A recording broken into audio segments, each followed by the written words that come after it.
Assalamualaikum warahmatullahi wabarakatuh, sahabat-sahabat insinyur arsitek di Lembaga Dakwah Komunitas Pimpinan Daerah Muhammadiyah Kota Semarang. Ini curah pendapat bersama Profesor Insinyur Toto Rusmanto MM tentang rencana pembangunan replika kapal Laksamana Chenghe atau Chengho.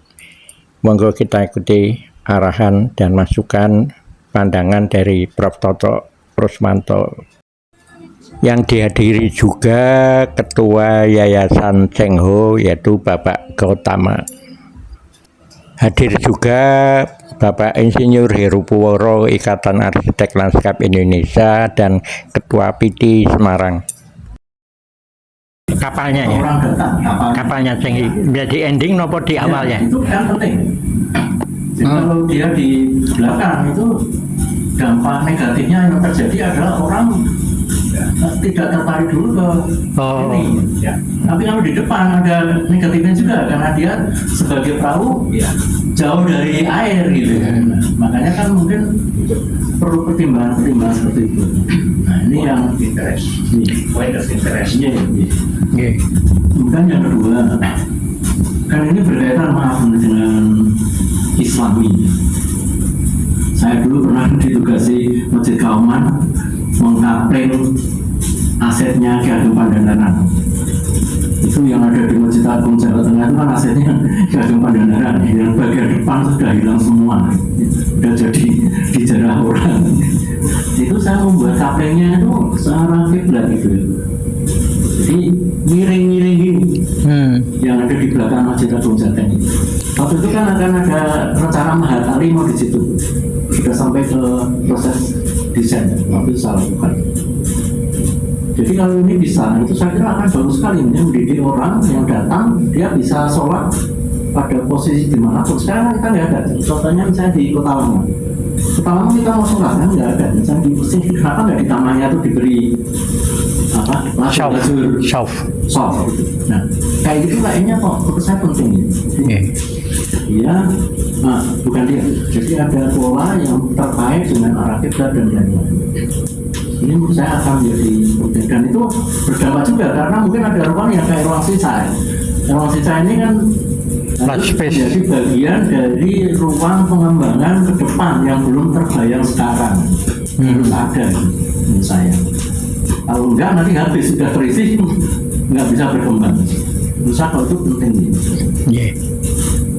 Jadi memang data utamanya adalah ke kapal replika tadi itu, tapi ini harus bisa dilihat dari arah kedatangan orang ini.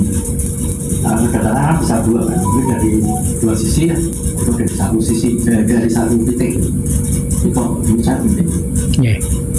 Nah kemudian yang disampaikan Pak Pusko dan saya kira Pak itu juga setuju, itu kan ada bagian konservasi berbentuk mangrove. Mangrove ini kan tentunya kalau kapal Chenghe ada di tepi perairan itu dia akan berada di kiri kanannya. Kalau dia berada di depannya kan akan menghalangi.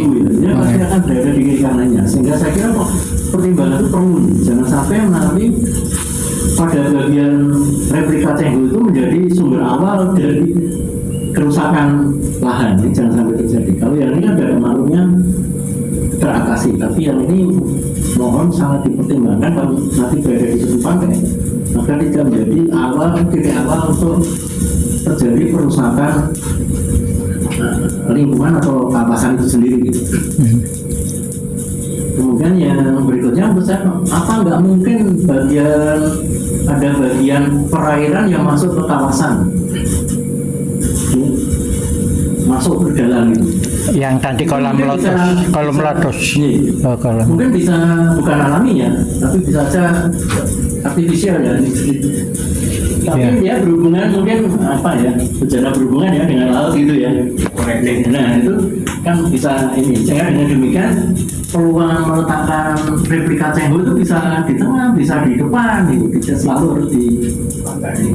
Jadi kayaknya kalau ada beberapa alternatif yang perlu dihadirkan, kemudian kita bincangkan bareng-bareng, gitu ya. Bisa akan menghasilkan sesuatu yang Ya. ya, Pak. Ya, matur nuwun, Prof.